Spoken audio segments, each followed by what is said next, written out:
Bonjour la Terre, l'univers vous parle. Bonjour nos amis terriens. Comme chaque vendredi, nous venons vous instruire de cette vie que nous menons tous, mais sur des mondes différents. En fait, comme vous allez pouvoir le constater, cette différence n'est pas si marquée, si ce n'est l'enveloppe qui nous constitue. Pour vous, il s'agit d'une enveloppe charnelle. Pour nous, nous dirons, pour faire simple, que nous sommes un assemblage d'ondes électriques. Comme nous l'avons décidé depuis que nous nous adressons à vous, nos explications seront très simples. Vous savez maintenant pourquoi.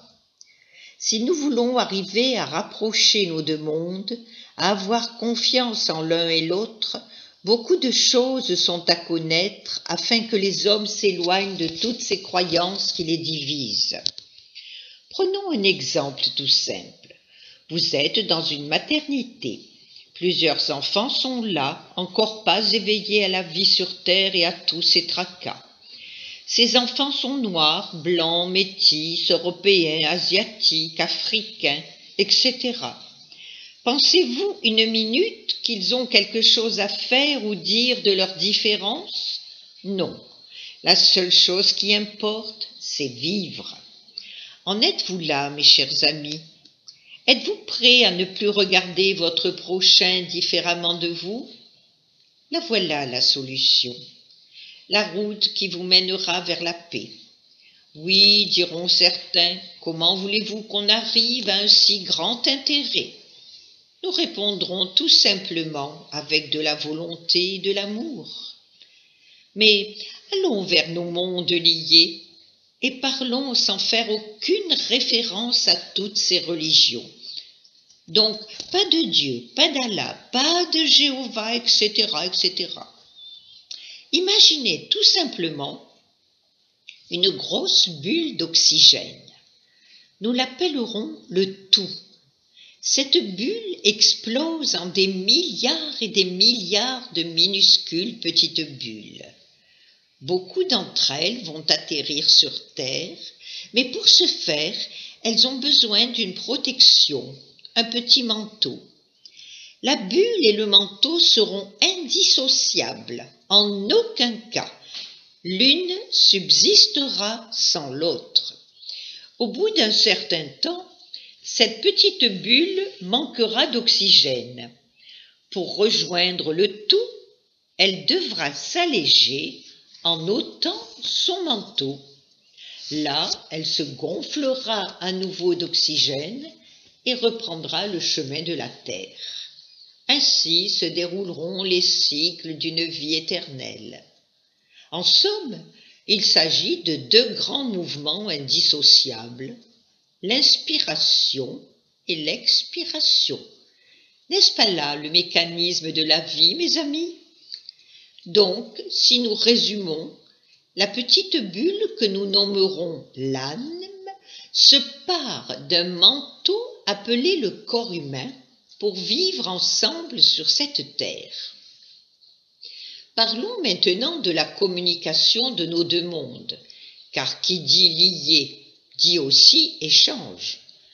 Nous avons entendu dire, par certaines personnes qui semblent avoir une bonne approche de ce monde, que la communication avec nous est facile et que chacun d'entre vous peut aisément y arriver. Nous ajouterons sur certaines conditions. L'être humain, comme nous venons de vous l'expliquer, a une partie de lui-même qui est en constante relation avec le tout. Ceci veut dire que vous êtes tous en mesure de vous connecter à tout ce qui fait l'au-delà. On dira encore que vous avez en vous une médiumnité. Pourquoi donc maintenant cette médiumnité ne s'opère-t-elle pas pour tout le monde? Nous allons donc différencier plusieurs catégories, mais nous pouvons dire d'ores et déjà qu'il s'agit d'ouverture. Pour faire simple, celui qui n'ouvre pas la porte ne peut savoir ce qui s'y passe derrière. Alors, voici notre première catégorie, les religieux, les pratiquants. Impossible de leur ouvrir la porte. Pourquoi? parce qu'ils sont dans leur monde. Ils vénèrent des êtres qui pour nous n'existent pas. Nous ne disons pas qu'ils n'ont pas existé à un certain moment sur Terre, mais ici, dans notre monde, nous ne tenons aucun compte des missions qui se sont déroulées sur Terre. Que nous prenions l'histoire de Jésus, de Mahomet, de Bouddha pour les plus connus et de bien d'autres, ici, dans notre monde, ils n'ont plus aucune valeur honorifique. Ce sont des âmes qui rejoignent tout simplement le tout après avoir expiré sur Terre pour pouvoir s'emplir à nouveau d'oxygène. Comment, dans ces cas-là, peut-on communiquer avec ces croyants et pratiquants et leur dire « Mais plus rien n'existe ici, écoutez ce que l'on a à vous dire ». Ils fermeront très vite leurs oreilles et iront se cacher sur leur oreiller pour n'entendre aucun mot qui, nous vous l'accordons, ferait crouler tout cet édifice qui, depuis des millénaires, certains hommes orgueilleux, assoiffés de pouvoir, ont construit dans leur tête. Deuxième catégorie, les adeptes du charlatanisme. Nous parlons ici de tous ces hommes et ces femmes qui, pour chercher la porte dont nous vous parlons plus haut, vont suivre non pas un enseignement religieux, mais pire encore, les élucubrations de certains gourous qui se disent porteurs de bienfaits venus du ciel. N'oubliez pas d'amener chez eux un portefeuille bien garni, car sans cela, aucune porte ne vous sera ouverte. Croyez-vous que nos voix puissent être entendues par des êtres qui suivent aveuglément tous ces charlatans? Et croyez-nous, mes amis, ils sont très nombreux sur Terre. Troisième catégorie, les adorateurs de flammes. Mes amis, dans notre monde comme dans le vôtre, des êtres se donnent des pouvoirs imaginaires. Tous ces pouvoirs ne sont qu'utopies. On vous dit par exemple adore telle chose, ou fais appel à la flamme verte bleue ou violette et tout s'arrangera. Est-ce l'homme qui déforme le message reçu? Est-ce l'homme qui a besoin constamment de représentations concrètes pour avancer dans notre monde? Est-ce l'homme qui crée sur Terre ce qui n'existe pas dans l'univers? Si pour vous, utiliser toutes ces couleurs est une façon de parler, alors mes amis, ne voyez que la lumière, celle qui est vraie, qui ne trompe pas et qui peut vous guérir. Certainement pas de toutes vos maladies, mais sûrement de tous vos maux.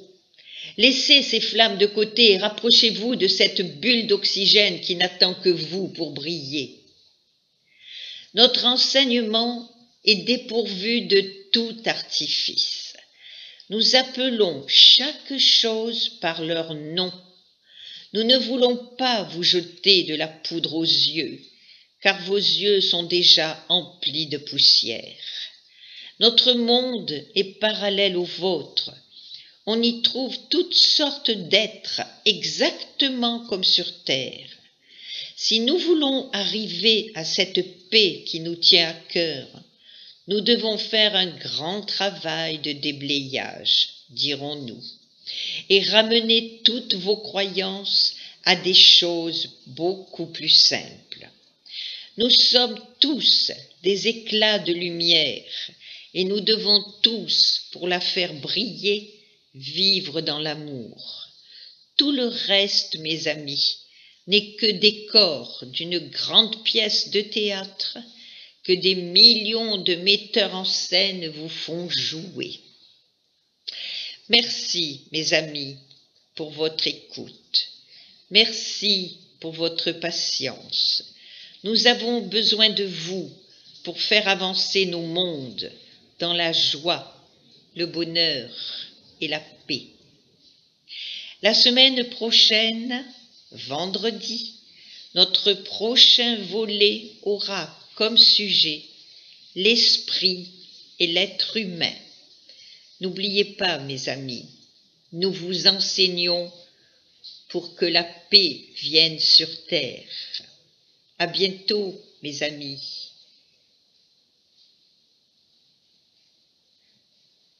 L'univers vous parle et l'univers vous aime.